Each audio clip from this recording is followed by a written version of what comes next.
ನಮಸ್ಕಾರ. ಇವತ್ತು ನಾನು ಯಾವ ಟಾಪಿಕ್ ಬಗ್ಗೆ ಮಾತಾಡ್ತಾ ಇದ್ದೀನಿ ಅಂತ ಹೇಳಿದ್ರೆ, ನೀವೇ ನೋಡ್ತಾ ಇದ್ದೀರಾ 21ನೇ ಶತಮಾನದಲ್ಲಿದ್ದೀವಿ. ಆದರೆ ಮೋಸ್ಟ್ ಅಂಡರ್ ರೇಟೆಡ್ ಇಶ್ಯೂ ಏನಪ್ಪಾ ಅಂತ ಹೇಳಿದ್ರೆ, ನಮಗಾಗ್ತಕ್ಕಂತಹ ಎಮೋಷನಲ್ ಡ್ಯಾಮೇಜ್. ಪ್ರತಿ ಒಂದ್ಸತಿ ಒಂದು ಸಂಬಂಧ ಮುರಿದು ಬಿದ್ದಾಗ ನಿಮಗೆ ಗೊತ್ತಾ, ದೇಹಕ್ಕೆ ಎಷ್ಟು ನೋವಾಗುತ್ತೋ ಅದೇ ರೀತಿ ಮಾನಸಿಕ ನೋವಾದಾಗ ಆ ಫಿಸಿಕಲ್ ಪೇನನ್ನು ನಾವು ಫೇಸ್ ಮಾಡ್ತೀವಿ. ಎಷ್ಟೋ ಸತಿ ನಮ್ಮ ಗೊತ್ತಿಲ್ಲದೆ ಇರೋಂಗೆ ಯಾವುದ್ಯಾವುದೋ ಒಂದು ಕ್ರಾನಿಕ್ ಡಿಸೀಸ್ ಬರೋದು, ಕೋಪದಿಂದ ಇನ್ಫ್ಲಮೇಷನ್ ಆಗೋದು, ಇದೆಲ್ಲವೂ ಆಗ್ತಾನೆ ಇರುತ್ತೆ. ಆದರೆ ನಾವು ಮೆಂಟಲ್ ಹೆಲ್ತ್ನ ಇಗ್ನೋರ್ ಮಾಡ್ತಾನೆ ಬರ್ತೀವಿ. ಆದರೆ ಮುಖ್ಯವಾಗಿ ಈಗಿನ ಕಾಲದಲ್ಲಿ ಏನು ದೊಡ್ಡ ಇಶ್ಯೂ ಅಂತ ಹೇಳಿದ್ರೆ ಸಂಬಂಧಗಳು. ಹೇಗೆ ಸಂಬಂಧಗಳು ಮುರಿತಾ ಇದೆಯೋ ಹಾಗೆ ನಾವು ಏನೋ ಬಿಡಪ್ಪ ಮುಂದೆ ಜೀವನ ನೋಡ್ಕೊಂಡು ಹೋಗೋಣ ಅಂತ ಅಂದ್ಕೊಂಡಿದ್ರು ಕೂಡ ಈಗ ಏನೋ ಒಂದು ಗಾಜಿನ ಗ್ಲಾಸ್ ಒಡೆದೋಗುತ್ತೆ ಅಂತ ತಿಳ್ಕೊಳ್ಳೋಣ. ಅದನ್ನು ನೀವು ಕಾರ್ಪೆಟ್ ಕೆಳಗಡೆ ಹಾಕ್ಬಿಟ್ರೆ ಯಾವತ್ತಾದ್ರೂ ಒಂದಲ್ಲ ಒಂದು ದಿನ ಅದು ಚುಚ್ಕೊಳ್ಳುತ್ತೆ. ಹಾಗೆ ನಾವು ಅನ್ಕೋತೀವಿ ಒಂದು ಸಂಬಂಧದಿಂದ ಇನ್ನೊಂದು ಸಂಬಂಧಕ್ಕೆ ಈಸಿಯಾಗಿ ಹೋಗ್ಬೋದು ಅಂತ. ಆದರೆ ಗೊತ್ತಾ, ನಿಮಗೆ ಗೊತ್ತಿಲ್ಲ ಅದೇ ರೀತಿ ಮಾನಸಿಕವಾಗಿ ಅದು ನಿಮ್ಮನ್ನ ಕುಗ್ಗಿಸ್ತಾ ಬರುತ್ತೆ. ಆ ಟ್ರೋಮಾ ನಿಮ್ಮನ್ನ ಟ್ರಿಗರ್ ಮಾಡ್ತಾ ಹೋಗುತ್ತೆ. ಆದರೆ ಒಂದು ಸಂಬಂಧಕ್ಕೆ ಇಳಿಯೋಕ್ಕಿಂತ ಮುಂಚೆ ಯಾವ ರೀತಿ ಪ್ರಿಕಾಷನ್ಸ್ ಎಲ್ಲ ತಗೋಬೇಕು. ಒಂದು ಫ್ರೆಂಡ್ಶಿಪ್ ಆಗಿರಲಿ, ಒಂದು ಲವ್ ರಿಲೇಶನ್ಶಿಪ್ ಆಗಿರಲಿ, ನೀವು ಯಾರನ್ನಾದ್ರೂ ಮದುವೆ ಆಗಬೇಕಿದ್ರು ಕೂಡ, ಯಾಕಂತ ಹೇಳಿದ್ರೆ ಪ್ರತಿ ಸತಿ ನೀವು ನಿಮ್ಮ ಎನರ್ಜಿಯನ್ನು ಯಾರಿಗೆ ಕೊಡ್ತೀರಾ ಅದನ್ನು ತುಂಬ ಕಾನ್ಷಿಯಸ್ ಆಗಿ ಕೊಡಿ. ಸುಮ್ಮನೆ ಯಾರ್ದೋ ಜೊತೆ ಸಂಬಂಧ ಬೆಳೆಸೋದಾಗಿರ್ಬೋದು, ಒಂದು ಫ್ರೆಂಡ್ಶಿಪ್ ಆಗಿರ್ಬೋದು, ನಿಮ್ಮನ್ನು ನೀವು ಕೊಡ್ತಾ ಇದ್ದೀರಾ ಅಂತ ಹೇಳಿದ್ರೆ ಎಷ್ಟೋ ಸತಿ ಎನರ್ಜಿಯನ್ನು ಕೊಡ್ತಾ ಇರ್ತೀರ.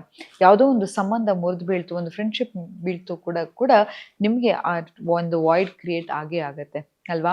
ಯಾವತ್ತೇ ಆಗಿರಲಿ, ಒಂದು ಸಂಬಂಧ ಮುರಿತು ಅಂತ ಹೇಳಿದ್ರು ನಿಮ್ಮದೊಂದು ಪಾರ್ಟ್ ಅವರ ಹತ್ರ ಇದ್ದೇ ಇರುತ್ತೆ. ಅಂತ ಹೇಳಿದ್ರೆ ಯಾವುದೋ ಒಂದು ನಿಮ್ಗೆ ಆ ನೋವು ದುಃಖ ಇನ್ನೊಂದ್ಸತಿ ಯಾರ ನೋವು ಮಾಡ್ಬಿಡ್ತಾರಪ್ಪ ಅಂತ ಒಂದು ಭಯ ನಿಮ್ಮಲ್ಲಿ ಕಾಡ್ತಾನೆ ಇರುತ್ತೆ. ಹಾಗಾಗಿ ಯಾವುದೇ ಒಂದು ಸಂಬಂಧಕ್ಕೆ ಇಳಿಯೋಕ್ಕಿಂತ ಮುಂಚೆ ಈ ಪ್ರಶ್ನೆಗಳನ್ನ ಕೇಳ್ತಾ ಹೋಗಿ. ಮೊದಲನೇದಾಗಿ ತುಂಬಾನೇ ಮುಖ್ಯವಾದ ಈ ವಿಷಯ ಏನಪ್ಪಾ ಅಂತ ಹೇಳಿದ್ರೆ, ಈ ಸಂಬಂಧಕ್ಕೆ ಫ್ಯೂಚರ್ ಏನು ಅಂತ. ಈಗೇನಾಗಿದೆ, ಈ ಬಂಬಲ್ ಆಗಿರ್ಬೋದು, ಟಿಂಡರ್ ಆಗಿರ್ಬೋದು, ಮತ್ತೊಂದಾಗಿರ್ಬೋದು, ಫೇಸ್ಬುಕ್ಕಲ್ಲಿ ಆಗಿರ್ಬೋದು, ಇನ್ಸ್ಟಾಗ್ರಾಮಲ್ಲಿ ಆಗಿರ್ಬೋದು, ಎಲ್ಲೋ ಒಂದು ಕಡೆ ಒಂದು ಹೊಸ ಸಂಬಂಧ ಹುಟ್ಕೋತಾ ಹೋಗುತ್ತೆ. ಆದರೆ ಎಷ್ಟೊಂದು ಟೈಮ್ ಎಫರ್ಟನ್ನು ಹಾಕ್ತಾ ಹೋಗ್ತೀರಾ, ಎಷ್ಟೊಂದು ಸತಿ ಕಷ್ಟಪಟ್ಟು ಮೀಟ್ ಮಾಡ್ತೀರಾ, ಎಷ್ಟೋ ಸತಿ ಆ ವ್ಯಕ್ತಿ ಮೇಲೆ ಹಣ ಕೂಡ ಖರ್ಚು ಮಾಡಿರ್ತೀರ. ಪ್ರತಿಯೊಂದು ಕೂಡ ಎನರ್ಜಿನೇ ಅಲ್ವಾ. ಹಾಗಾಗಿ ಅದನ್ನೆಲ್ಲ ಮಾಡಿದ ನಂತರ ಆ ವ್ಯಕ್ತಿ ಜೊತೆಗೆ ನಿಮಗೆ ಒಂದು ಫ್ಯೂಚರ್ ಇಲ್ಲ, ನಿರ್ದಿಷ್ಟವಾಗಿ ಆ ವ್ಯಕ್ತಿಗೆ ನೀವು ಏನು ಅಂತ ಆ ವ್ಯಕ್ತಿ ಕ್ಲಾರಿಟಿ ಕೊಟ್ಟಿಲ್ಲ ಅಂತ ಹೇಳಿದ್ರೆ ಖಂಡಿತವಾಗ್ಲೂ ಆ ಸಂಬಂಧ ಒಂದು ಡೈರೆಕ್ಷನಲ್ಲಿ ಹೋಗ್ತಾ ಇಲ್ಲ. ನೋಡಿ, ಈಗ ನಾನೊಂದು ಮಗುವಿಗೆ ತಾಯಿಯಾಗಿದ್ದೀನಿ, ನನ್ನ ಗಂಡನಿಗೆ ಹೆಂಡತಿ ಆಗಿದ್ದೀನಿ, ನನ್ನ ತಾಯಿಗೆ ಮಗಳಾಗಿದ್ದೀನಿ ಅಂತ ಹೇಳಿದ್ರೆ ನನಗೆ ಒಂದು ನಿರ್ದಿಷ್ಟವಾದ ಒಂದು ರೋಲ್ ಇರುತ್ತೆ. ಹಾಗೆ ನೀವು ಒಬ್ಬರ ವ್ಯಕ್ತಿ ಜೀವನದಲ್ಲಿ ಹೋಗ್ತಿದ್ದೀರಾ ಅಂತ ಹೇಳಿದ್ರೆ ಆ ವ್ಯಕ್ತಿ ನಿಮಗೆ ಏನನ್ನ ಒಂದು ಪೊಸಿಷನ್ ಅನ್ನ ಕೊಡ್ತಾನೆ ಅನ್ನೋದು ತುಂಬಾನೇ ಮುಖ್ಯ ಅಲ್ವಾ. ಈಗ ನಾವು ಒಂದ್ ಕಡೆ ಕೆಲಸ ಮಾಡ್ತಿದ್ದೀವಿ ಅಂತ ಹೇಳಿದ್ರು ನಮ್ಮ ಡೆಸಿಗ್ನೇಷನ್ ಏನು ಅಂತ ಕೇಳ್ತಾರೆ ಅಲ್ವಾ.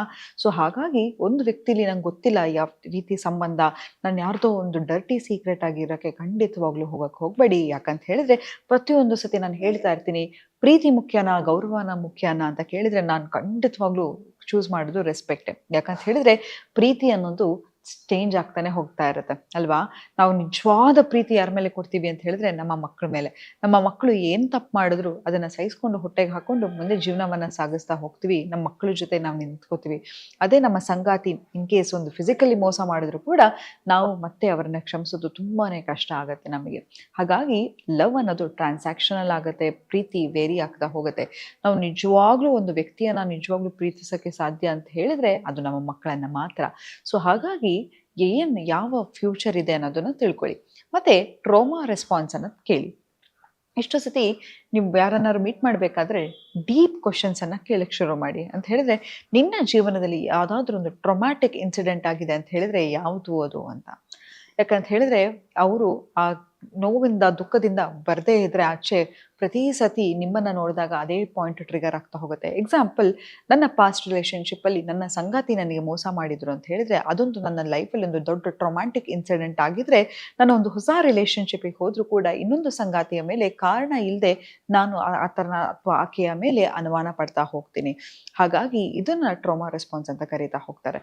ಸೊ ಹಾಗಾಗಿ ಮೊದಲನೇದಾಗಿ ಕೇಳಿ, ನಿನಗೆ ಯಾವ ರೀತಿ ಟ್ರೋಮಾ ಆಯಿತು, ಅದರಿಂದ ಆಚೆ ಬಂದಿದೆಯಾ ಅಂತ. ಮತ್ತೆ ಯಾವ ವಿಷಯಕ್ಕೆ ನಿನಗೆ ತುಂಬ ಸಂತೋಷ ಕೊಡುತ್ತೆ. ಎಕ್ಸಾಂಪಲ್, ನಾನೊಂದು ಕಾರಲ್ಲಿ ಲಾಂಗ್ ಡ್ರೈವ್ ಹೋಗೋದು ನನಗೆ ಸಂತೋಷ ಕೊಡುತ್ತೆ. ಯಾರಿಗೂ ಒಬ್ರು ಸಮಾಧಾನ ಸಾಂತ್ವನ ಮಾತು ಹೇಳಿದ್ರು ಕೂಡ ನನಗೆ ಸಂತೋಷ ಸಿಗುತ್ತೆ. ಹಾಗಾಗಿ ಯಾವುದು ನಿನಗೆ ಜೀವನದಲ್ಲಿ ಒಂದು ತೃಪ್ತಿಯನ್ನು ಕೊಡುತ್ತೆ, ಒಂದು ಖುಷಿಯನ್ನು ಕೊಡುತ್ತೆ, ಇಂತಹ ವಿಷಯಗಳನ್ನು ಮಾತಾಡ್ತಾ ಹೋಗಿ. ಮತ್ತೆ ಮದುವೆ ಆದಮೇಲೆ ಅಥವಾ ಒಂದು ರಿಲೇಶನ್‌ಶಿಪ್ಪಿಗೆ ಒಟ್ಟಿಗೆ ಇರ್ತೀರಾ ಅಂತ ಹೇಳಿದ್ರೆ, ಮುಂದೆ ನನ್ನ ರೋಲ್ ಏನು ಮ್ಯಾರೇಜಲ್ಲಿ ಅನ್ನೋದನ್ನ ಕೇಳ್ತಾ ಹೋಗಿ. ಯಾಕಂತ ಹೇಳಿದ್ರೆ ಈಗ ಏನಾಗತ್ತೆ ಅಂದ್ರೆ ಹೆಣ್ಮಕ್ಳು ದುಡಿತಾ ಇದ್ದಾರೆ, ಗಂಡ್ಮಕ್ಳು ದುಡಿತಾ ಇದ್ದಾರೆ.